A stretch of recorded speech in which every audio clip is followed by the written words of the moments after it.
ചെറുപ്പത്തിൽ എങ്ങനെയെങ്കിലും ഒന്ന് വലുതായാൽ മതിയെന്ന് ഉള്ളിൻ്റെ ഉള്ളിൽ കൊതിച്ചവരാണ് നമ്മളിൽ പലരും. തല്ലാനും പുച്ഛിക്കാനും മാത്രം വന്ന് പഠിപ്പിക്കാൻ മറന്നുപോയ അധ്യാപകരെ ഭയന്ന്, പ്രായം പോലും കണക്കിലെടുക്കാതെ നിറത്തിൻ്റെയും ശരീരത്തിൻ്റെയും ഒക്കെ പേരിൽ കുത്തുവാക്കുകൾ പറഞ്ഞ ബന്ധുക്കളെ മടുത്ത്, നമ്മുടെയൊക്കെ വീട്ടിൽ രണ്ടറ്റങ്ങൾ തമ്മിൽ കൂട്ടിമുട്ടിക്കാൻ അച്ഛനും അമ്മയും ഒക്കെ ഒത്തിരി വിയർപ്പൊഴുക്കുന്നുണ്ട് എന്ന സത്യം തിരിച്ചറിഞ്ഞ് നമ്മൾ കൊതിച്ചു എങ്ങനെയെങ്കിലും ഒന്ന് വലുതാകണമെന്ന.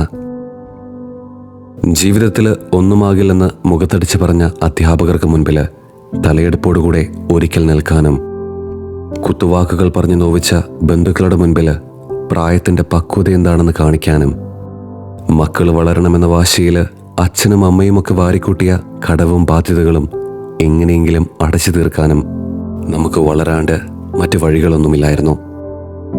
അങ്ങനെ ഒരിക്കൽ ഒന്ന് കണ്ണടച്ച് തുറന്നപ്പോഴേക്കും നമുക്ക് 18ഉം 20ഉം കഴിഞ്ഞു. ഒരു ദീർഘശ്വാസം എടുത്തപ്പോഴേക്കും 25ഉം.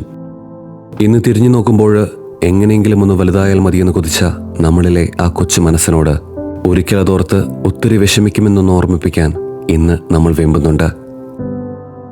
മറ്റാരുടെയൊക്കെയോ പിടിവാശിയും മനസാക്ഷിയില്ലായ്മയുടെയും പേരിൽ ആസ്വദിക്കാൻ കഴിയാതെ പോയ ആ ബാല്യം, അത് ഇന്നൊരു നോവാണ്. തിരികെ കിട്ടില്ല എന്നുറച്ച ബോധ്യമുള്ള നോവ്. പക്ഷേ ഈ നഷ്ടങ്ങൾ ഒരുക്കിയ വേദനകൾക്ക് നടുവിലും ഒരു മാണിക്യം പോലെ വെട്ടിത്തിളങ്ങുന്ന കുറച്ച് ഓർമ്മകളുണ്ട്. വാക്കുകൾ ചൂരലുകളേക്കാൾ വേദന സമ്മാനിക്കും എന്ന് തിരിച്ചറിയുന്നതിന് ഒത്തിരി മുൻപ്, പ്രാരാബ്ദങ്ങളും ബുദ്ധിമുട്ടുകളുമൊക്കെ മനസ്സിലാക്കാൻ തക്കവണ്ണം പക്വത വരുന്നതിന് മുൻപ് നമ്മളൊക്കെ ജീവിച്ചൊരു ബാല്യം സമ്മാനിച്ച ചില നല്ല ഓർമ്മകൾ.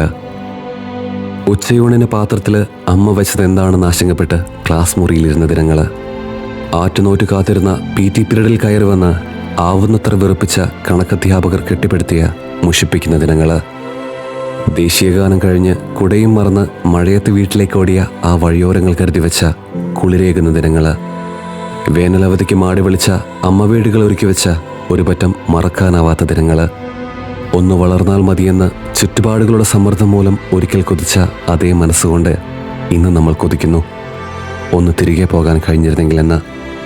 വേദനിപ്പിക്കണമെന്ന വാശിയിൽ തുനിഞ്ഞിറങ്ങിയ കാലത്തിനെ വെട്ടിച്ച് ആ ബാല്യം അതിൻ്റെ പരിപൂർണതയിൽ ആസ്വദിച്ച് വളരാൻ ഒന്ന് കഴിഞ്ഞിരുന്നെങ്കിലെന്ന്. കൈവിട്ടു പോയി എന്നറിഞ്ഞിട്ടും ഓർമ്മകളായി വെറുത്ത് ഭൂതകാലത്തിൽ ജീവിക്കാൻ നമ്മളിൽ പലരും ശ്രമിച്ചപ്പോഴാകട്ടെ കാലവും പ്രായവും നമ്മളെ വഞ്ചിച്ചു. ഇന്ന് നഷ്ടബോധത്തിലേറി കാലത്തിനോട് പ്രതികാരം ചെയ്യാൻ നിങ്ങൾ ആഗ്രഹിക്കുന്നുണ്ടെങ്കിൽ ചെയ്യാൻ ഒന്നു മാത്രമേ ഉള്ളൂ. കാലം നിങ്ങളിൽ നിന്നും ബലപ്രയോഗത്തിലൂടെ പിടിച്ചെടുത്ത ആ ബാല്യവും അതിൻ്റെ നിഷ്കളങ്കതയും ആസ്വദിക്കാൻ സ്വയം മറ്റൊരവസരം കൂടെ നൽകുക എന്നത് മാത്രം. പ്രായം മുഷിപ്പിച്ചപ്പോൾ മാഞ്ഞ നിങ്ങളുടെ മുഖത്തിലെ ആ പുഞ്ചിരി അത് തിരികെ കൊണ്ടുവരിക. പ്രാരാബ്ദങ്ങളും ജോലിയും കവർന്നെടുത്ത സമയത്തിലൊരു ഭാഗം നിങ്ങൾക്കായി സ്വയം മാറ്റിവെക്കുക. നാളെ എന്താകുമെന്നും ഇനി എന്താകുമെന്നും ആശങ്കപ്പെടുന്ന ആ മനസ്സിനെ ഇന്ന് ഈ നിമിഷം ആസ്വദിക്കാൻ പഠിപ്പിക്കുക.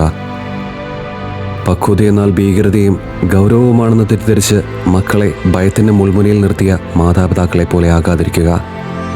ഇതിനെല്ലാം ഉപരി സ്വയം പൊറുക്കാനും കണ്ണാടിയിൽ കാണുന്ന ആ പ്രതിബിംബത്തെ സ്നേഹിക്കാനും പഠിക്കുക. നഷ്ടമായെന്ന് കരുതിയ ബാല്യം യൗവനത്തിലൂടെയും വാർദ്ധക്യത്തിലൂടെയും ആസ്വദിക്കാൻ ഇത്രയൊക്കെ തന്നെ ചെയ്താൽ മാത്രം മതി. വൈകിയിട്ടുള്ള സുഹൃത്തെ, ഒന്നും നഷ്ടപ്പെട്ടിട്ടുമില്ല.